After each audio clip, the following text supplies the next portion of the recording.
À chacun de vous, bonjour. De coup de joie que je m'adresse à vous. On est jeudi le 25 février, 10 heures au moment où j'enregistre cette présentation. Mesures de prévention, puisque la qualité du réseau Internet est plutôt fluctuante ici. Donc, bien évidemment, j'aurais vivement souhaité vivre cette rencontre-là en présence, en vous ayant proche, en pouvant vous voir, m'adresser à vous d'une manière plus concrète. Mais c'est néanmoins une opportunité que je trouve absolument merveilleuse de pouvoir me relier à vous. C'est sûr que le partage que je vous fais aujourd'hui, des réflexions, partage des questions surtout, tout ça il est clair que ça s'enracine dans notre engagement ici à Coudjouac, dans la mission catholique de Coudjouac, depuis maintenant bientôt 4 ans. Donc, c'est clair que c'est un lieu extrêmement, je dirais, propice à être entraîné toujours plus profondément dans un processus, dans une recherche de comment aujourd'hui devenir toujours davantage des alliés des peuples autochtones. Et je crois fermement que du lieu de notre foi. Hein? C'est une question qui concerne tout humain, tout citoyen québécois, canadien. Mais je crois que du lieu de notre foi chrétienne, il y a des résonances à écouter, des résonances qui doivent nous saisir de l'intérieur et qui doivent résolument nous pousser à nous engager activement dans ce processus-là. Donc, merci. Hein, merci pour cette invitation-là. Je reviens simplement un peu sur le titre qu'on a choisi de donner à la présentation. Donc, Communauté chrétienne et peuples autochtones, un kairos à saisir. Comme chrétiens, on est des gens appelés à être des gens d'écoute, des gens de discernement. La révélation biblique repose sur un premier commandement qui est « Écoute Israël ». L'écoute, l'alliance, ce sont les piliers fondamentaux de la foi chrétienne. Le kairos étant un moment favorable où quelque chose se donne, quelque chose est à recevoir, quelque chose qui va avoir force d'événement, c'est-à-dire qui fait irruption dans la vie, qui la bouleverse, qui vient marquer un avant, un après, quelque chose qui fait en sorte que la vie ne pourra plus être la même. Dans les derniers mois de notre vie collective, il y a eu de ces événements qui ont eu cette puissance d'irruption, qui ont eu cette puissance de bouleverser l'ordre des choses. Je nommerai le décès de Joyce Echaquan.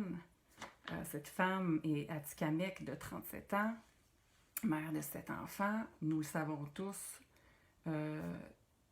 à quel point les images qu'elle a captées des derniers instants de sa vie qui mettaient au grand jour des propos racistes, durs, déshumanisants de la part de personnel normalement en position de soins auprès de cette femme-là, ça a chamboulé le Québec, ça a bouleversé le Québec et ça a eu force d'événement. au lendemain de cet événement-là, il y a eu plusieurs prises de parole venant de personnes autochtones de différentes nations qui, à mon sens, révélaient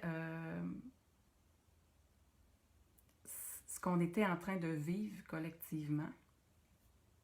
Une de ces prises de parole-là que je trouve particulièrement forte,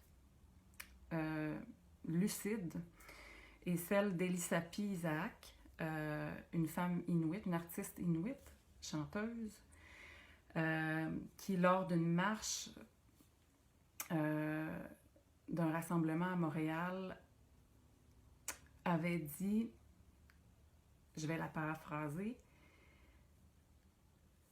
on sent que le peuple québécois commence à écouter et que, au-delà d'écouter, qu'il commence à ouvrir les oreilles pour entendre ces récits-là qu'on essaye de dire depuis trop longtemps. Cette parole d'Elisapi Isaac, pleine de sensibilité, pleine de clairvoyance, nous révélait qu'il y avait quelque chose qui se passait. Et ce quelque chose-là, elle le traduisait en termes d'une ouverture dans les Québécois, d'une ouverture dans les oreilles, pour qu'une parole puisse être entendue, reçue, enfin. Donc, entendons ce « enfin » là. À en croire Elisapi Isaac, l'amorce, le début des changements qui vont mener à plus de justice, de libération, ça se passe dans les oreilles. Plus précisément dans l'ouverture des oreilles. À mon avis, c'est une métaphore absolument puissante qu'il convient de méditer longuement. Parce que il semble qu'il faille revoir notre manière d'écouter.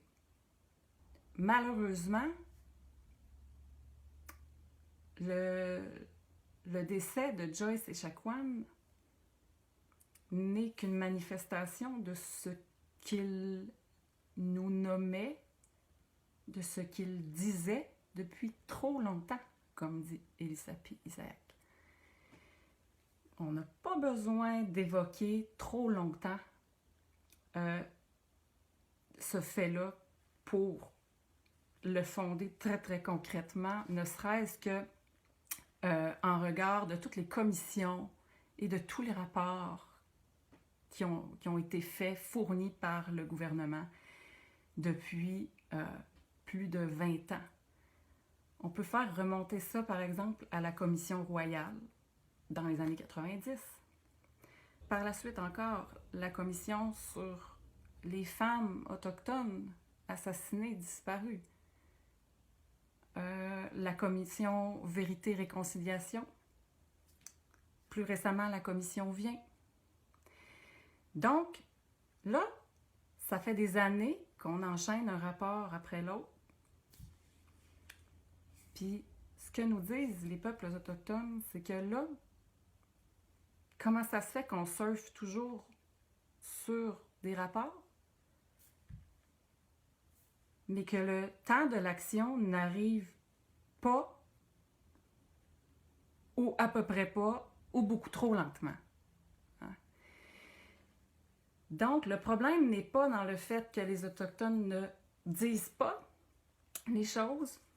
Le problème n'est pas dans le fait qu'il n'y a pas eu des instances à un moment donné pour recueillir ces paroles-là, se mettre à l'écoute donner des pistes d'action, mais là, il y a un problème dans ce qu'on pourrait nommer aujourd'hui, il y a un problème dans le parcours de la parole. Il y a un problème dans la manière d'écouter, hein, l'au-delà de l'écoute, comme disait Elisapie.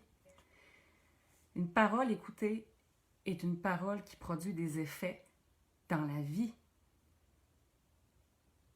Une parole écoutée est une parole qui produit des effets dans la vie et qui a des répercussions dans notre action, dans notre manière de vivre, dans nos engagements. Hein?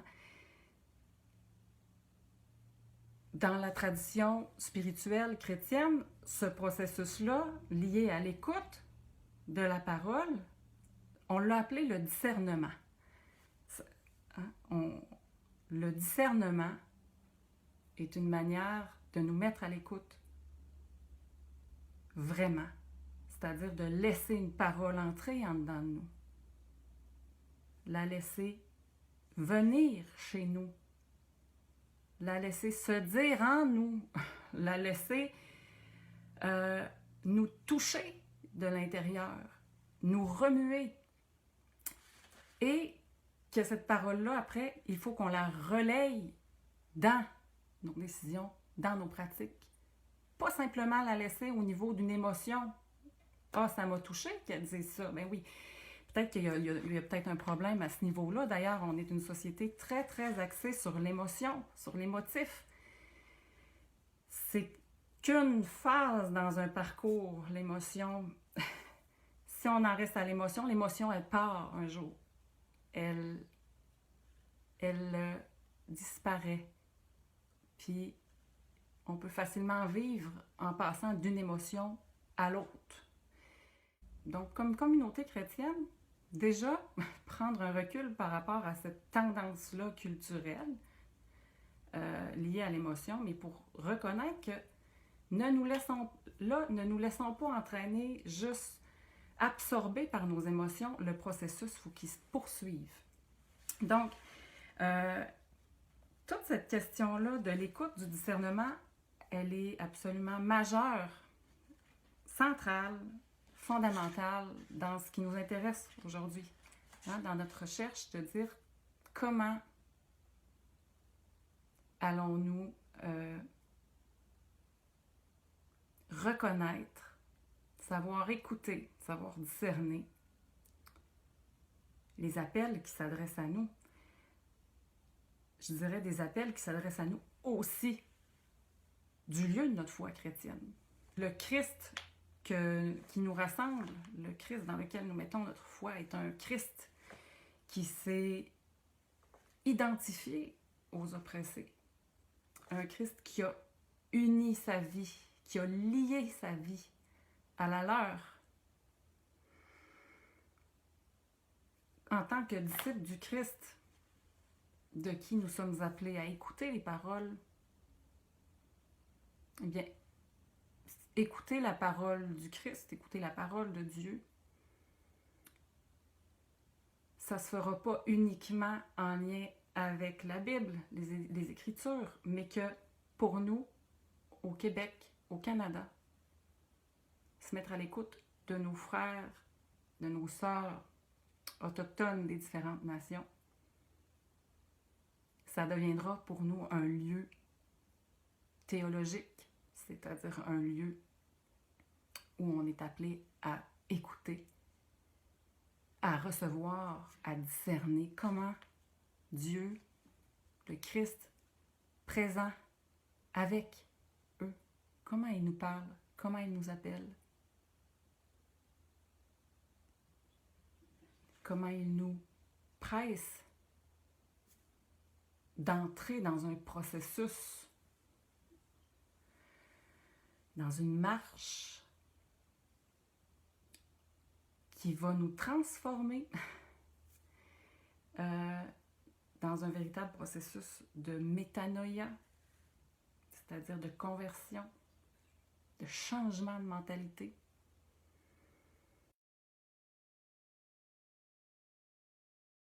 J'aimerais simplement évoquer brièvement le contexte que je vis ici à Kuujjuaq avec ma famille, en quoi ce contexte-là a pu favoriser ou en quoi je dirais, il est le fondement à quelque part de ce que je vous partage aujourd'hui ou des réflexions que je partage. Donc, je vais évoquer, premièrement, rapidement, qu'est-ce qui nous a amenés ici, comment on est arrivé ici. Je vais évoquer donc brièvement une certaine historique, si on veut, et les processus qui se sont enclenchés, qui continuent de se faire.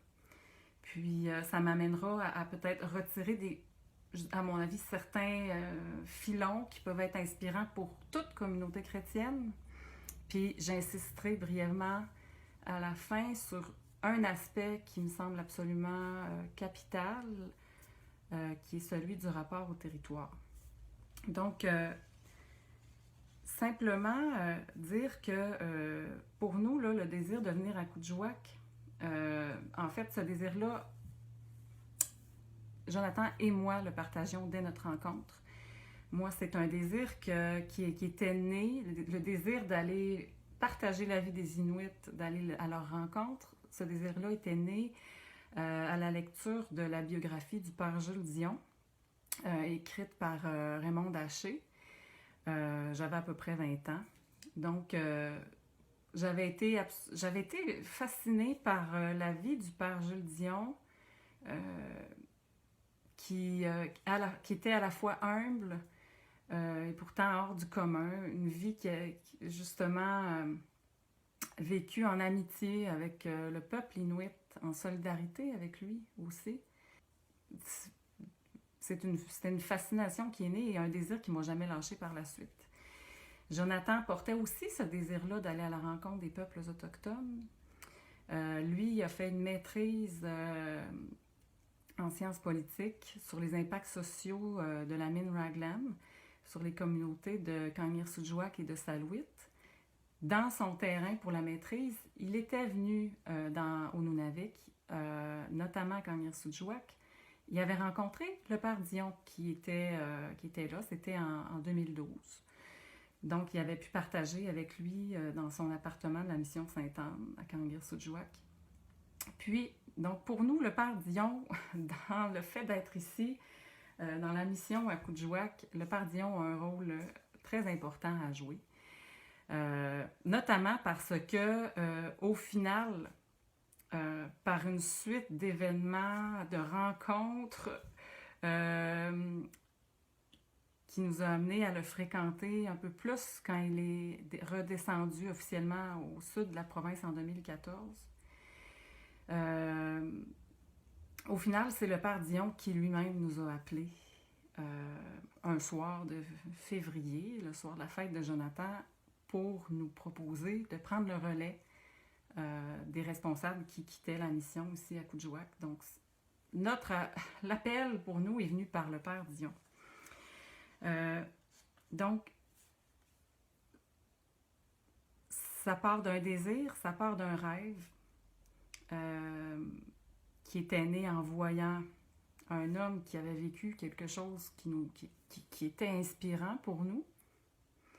Et ce désir-là, ce rêve, si on avait à le formuler très simplement, ce serait, comme je le disais tout à l'heure, mais le désir d'aller à la rencontre du peuple inuit et de son territoire, qui nous fascinait aussi. Quand nous sommes arrivés à Kuujjuaq avec notre famille, nos 2 enfants, Alexis et Nicolas à l'époque, parce que maintenant, nous avons aussi notre petit Olivier qui a 16 mois. Donc, évidemment, on n'était pas naïfs au point de croire que la vie était restée pareille à celle des débuts missionnaires du père Dion. Je veux dire, c'était clair qu'on était informés que la réalité avait changé dans le Nord, qu'il y avait eu des profonds bouleversements au niveau du peuple inuit. Nous savions aussi que les relations entre les Inuits et les Halunat, les gens venus du Sud, qu'on nomme souvent ici, on va entendre les Blancs, hein, même si les Blancs, parmi les Blancs, il y a aussi des Africains, il y a des Égyptiens, il y a des gens d'Amérique latine, il y a une diversité quand même ici, mais donc, nous savions tout ça, hein, je veux dire, on était informés de tout ça, mais il reste que, pour être bien franc, assez rapidement, on a été, je dirais, happé par la réalité de la fracture du fossé qu'il y avait entre la communauté des Halunat et la communauté Inuit. Ça me permet de vous spécifier quelque chose qui est absolument important de bien comprendre dans le contexte d'une communauté catholique de Kuujjuaq, c'est que les Inuits, en grande majorité, sont anglicans. Les missions anglicanes ont précédé les missions catholiques, ce qui fait que quand la première mission en 1936 a été fondée, les Inuits étaient déjà convertis au christianisme, mais de confession anglicane.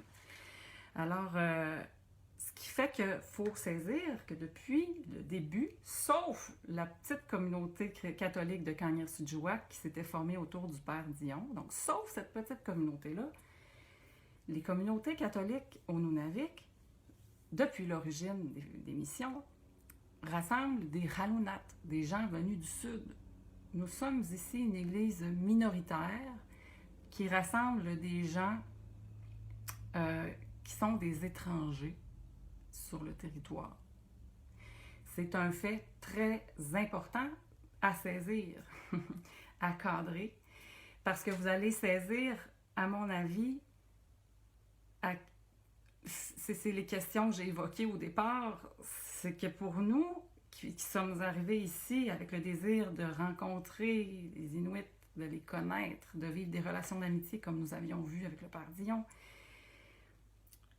le choc de la réalité, de voir à quel point, pour différentes raisons aujourd'hui, ces rencontres-là sont devenues difficiles, à quel point, voire même absentes, eh bien, avec le désir que nous portions, il y avait un contraste énorme. Nous n'étions pas venus ici que pour accompagner des Halunat et pour vivre qu'en Halunat. Le désir fondamental qui continue de nous habiter est celui de rencontrer les Inuits. Celui de créer des ponts, d'apprendre à se connaître. La question pour nous radicale qui nous a travaillé dès le début, ça va être de dire, OK, dans le contexte qui est le nôtre, le contexte de fracture, comment aujourd'hui allons-nous nous mettre au service, allons-nous travailler dans le sens d'un désir de construire des ponts, d'un désir de rencontrer l'autre. Il y a eu, dès le départ, on a été comme lancé dans un processus de grand décapage massif qui nous a lancé dans un processus d'écoute et de discernement. Et jusqu'à aujourd'hui, nous sommes encore dans ce processus d'écoute et de discernement. C'est pas fini, au contraire. L'étape première, à mon avis, ça a été de faire le choix d'embrasser notre réalité, d'embrasser la fracture, parce que devant une fracture, devant une réalité, devant quelque chose qui est inconfortable, qui nous déplace dans ce qu'on avait espéré, ce qu'on avait désiré, il y a plusieurs mécanismes qui peuvent s'enclencher. Il peut y avoir le déni, il peut y avoir le repli. OK, d'accord, on va vivre juste entre Halunat à ce moment-là. Il peut y avoir la réactivité d'être hein, de comment ça, tomber dans les préjugés. Il fallait consentir à accueillir une rupture, c'est-à-dire embrasser le silence, embrasser le vide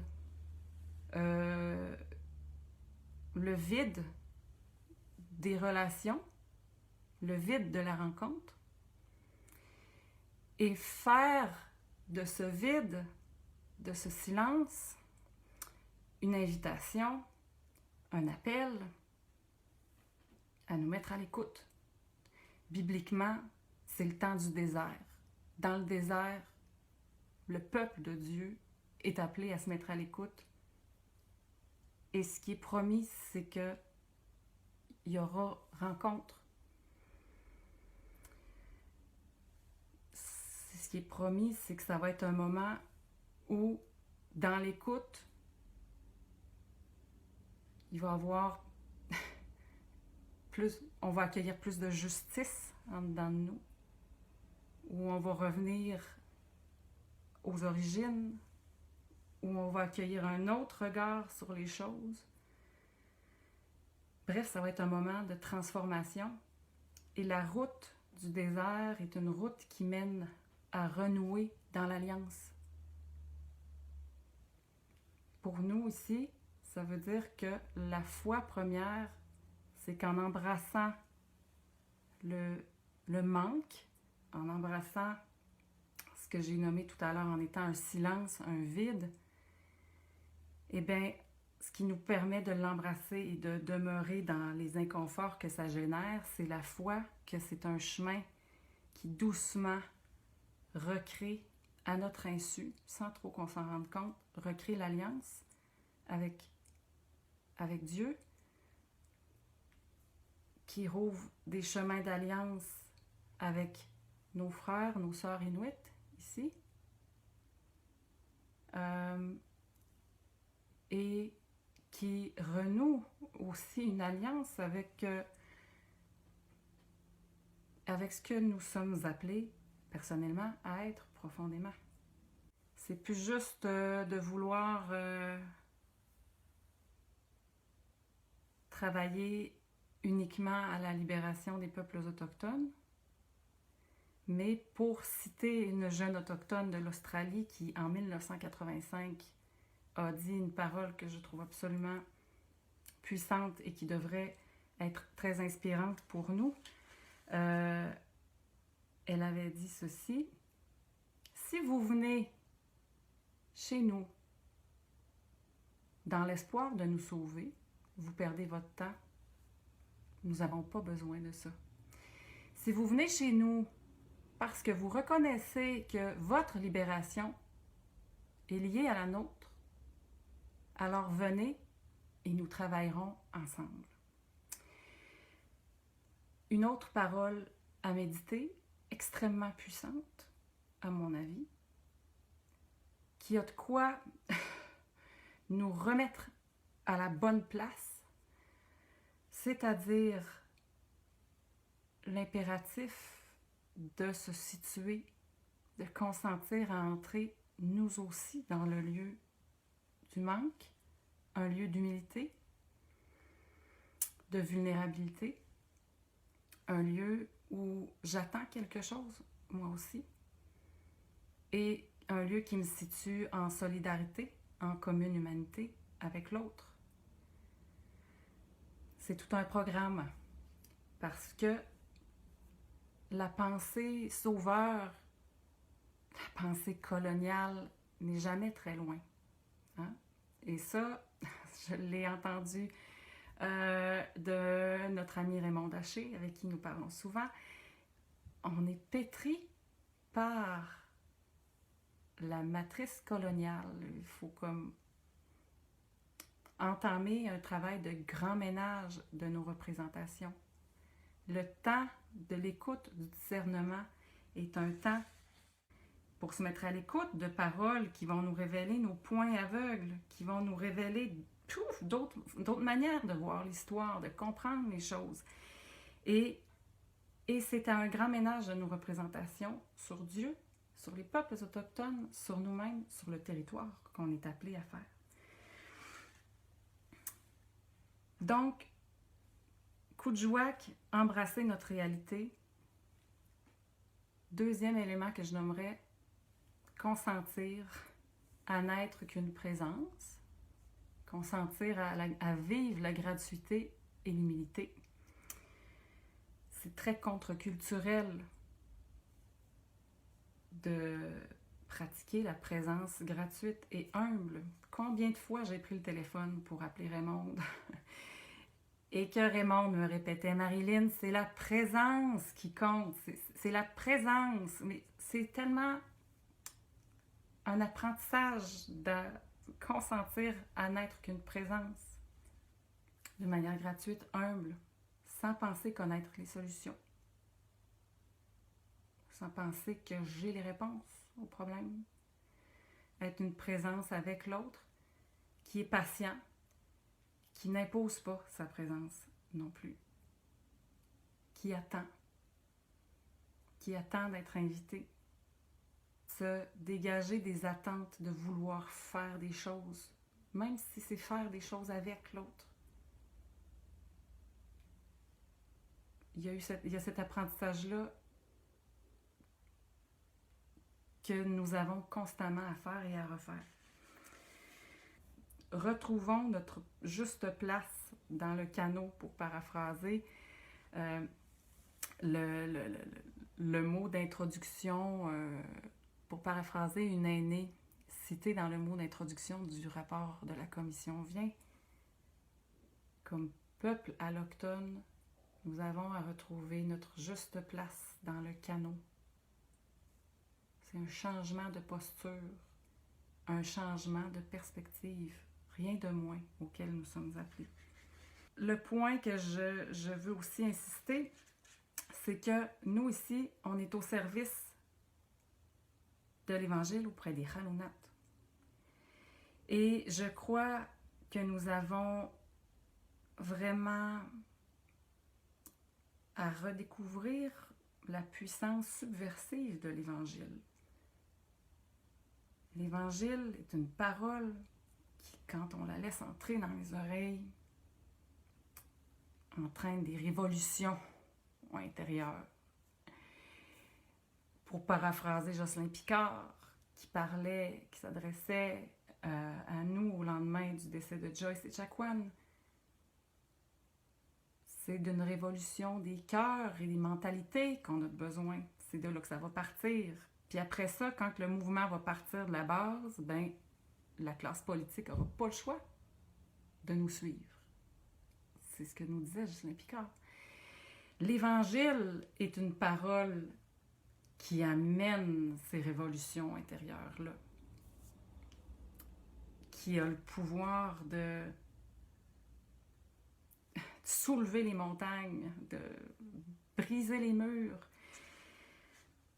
Et ça, cette conviction-là, moi, je pense vraiment qu'au Québec, on a à redécouvrir ça, cette portée de l'Évangile qui a le pouvoir de transformer intimement les cœurs, les mentalités, mais qui entraîne par le fait même, qui est un mouvement qui collabore aux transformations sociales. Et ça, moi, cette conviction-là s'est approfondie énormément en visitant des communautés chrétiennes de Palestine, en lisant leurs écrits, en voyant à quel point, pour eux, leur spiritualité chrétienne, l'écoute de l'Évangile est un socle qui les amène qui nourrit leur engagement d'une manière audacieuse, d'une manière risquée. On est appelé à rien de moins, ici, comme communauté chrétienne. En fait, laissons-nous inspirer par ces communautés-là. Si on cherche comment vivre l'Évangile ici, côtoyons comment d'autres communautés le vivent. Et j'oserais dire aussi, côtoyons des communautés chrétiennes autochtones. Sans doute aurions-nous énormément à recevoir de leur manière de vivre l'Évangile, de vivre leur foi.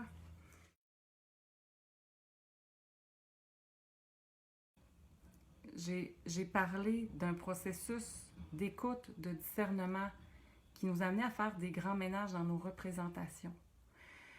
À mon avis, le point majeur,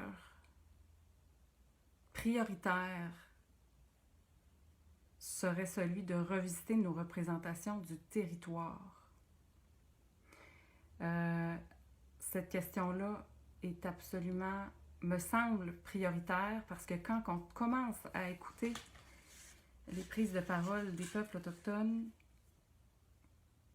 l'enjeu, la question territoriale y est absolument omniprésente, transversale, fondamentale. C'est c'est lié à leur manière même de se définir. Hein? Le drame principal des peuples autochtones, quand on commence à écouter, c'est le drame d'avoir été dépossédés de leur territoire jusqu'à aujourd'hui.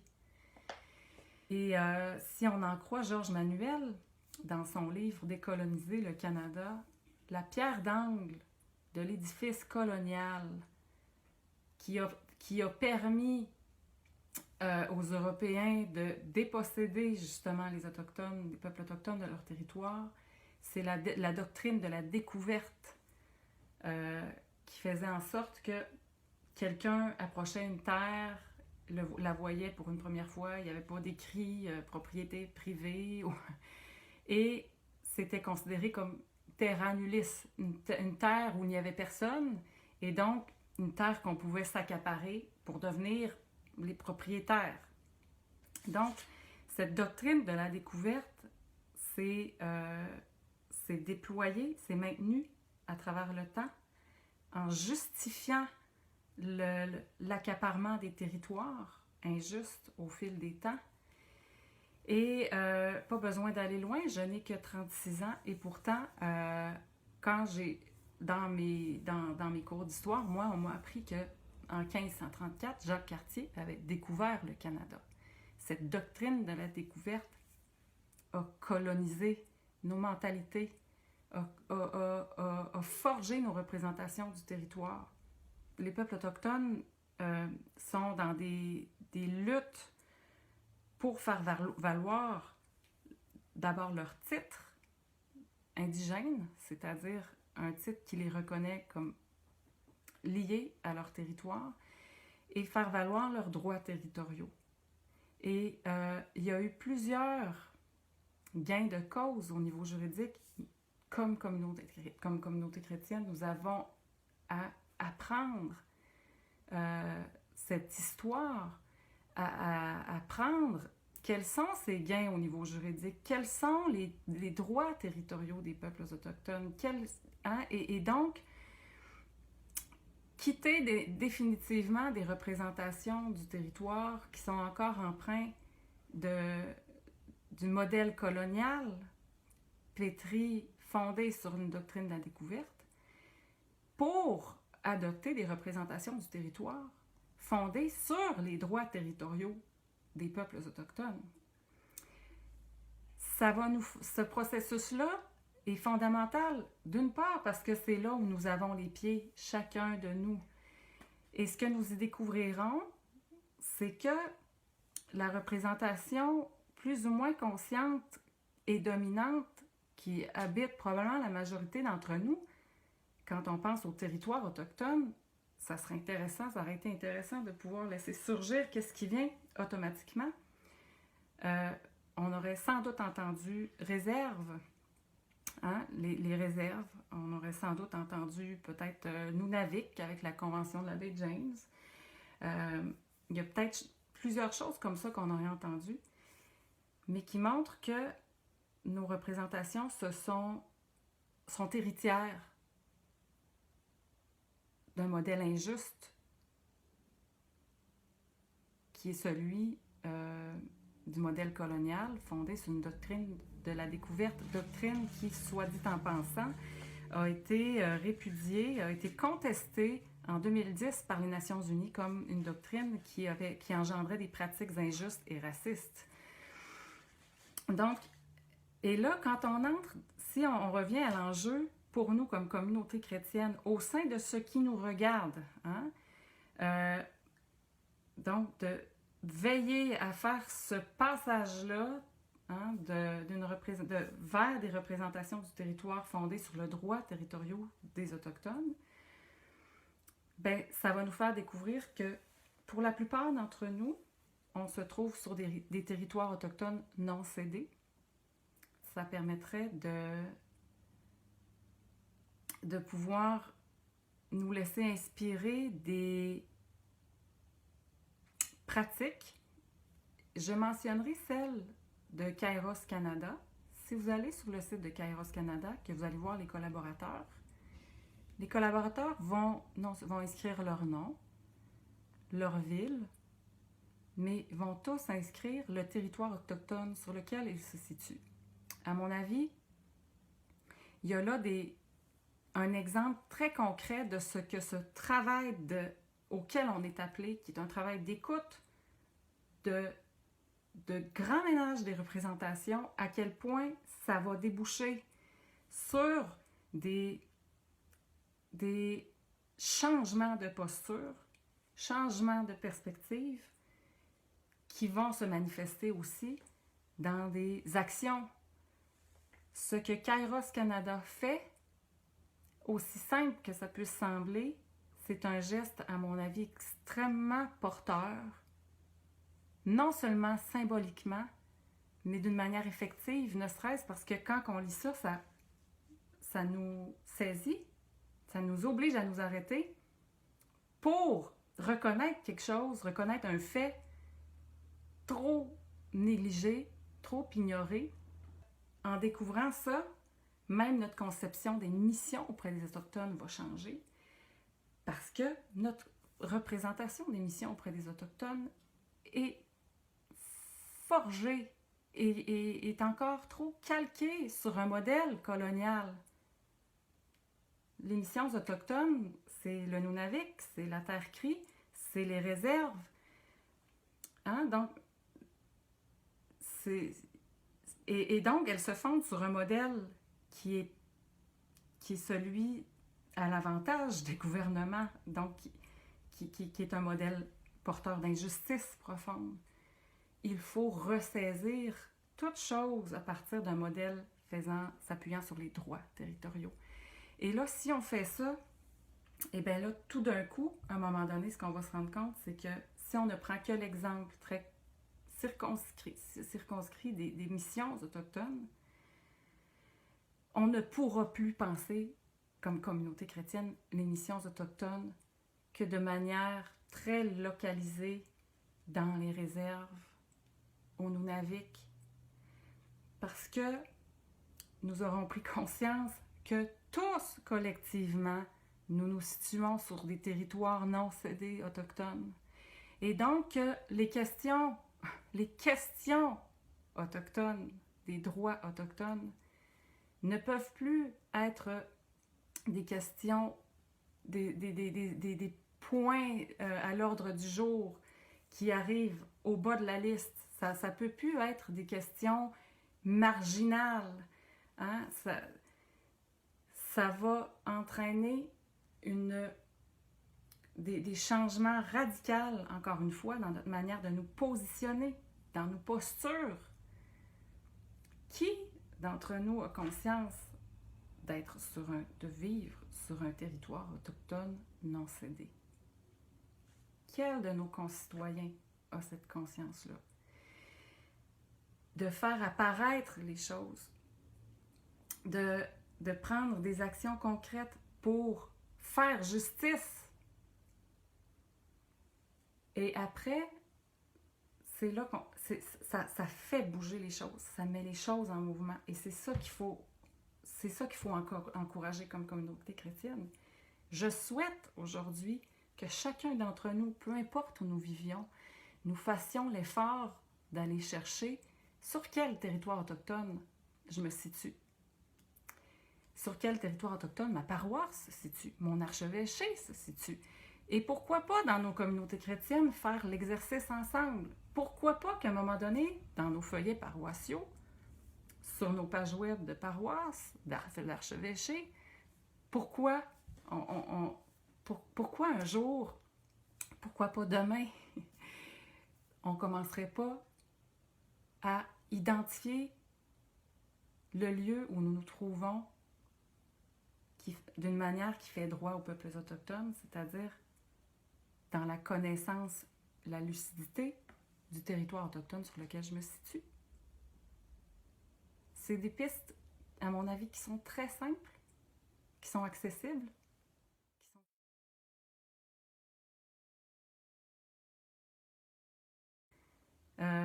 C'est une amorce, c'est imparfait, ce que je vous ai partagé aujourd'hui. Il y a des choses qui sont encore au stade de l'intuition. En Palestine, j'ai reçu comme un cadeau précieux la conviction que la paix arrivera comme un fruit de la justice. Alors, tourner vers un horizon commun, je nous souhaite de nous engager ensemble sur les chemins de la justice. Merci.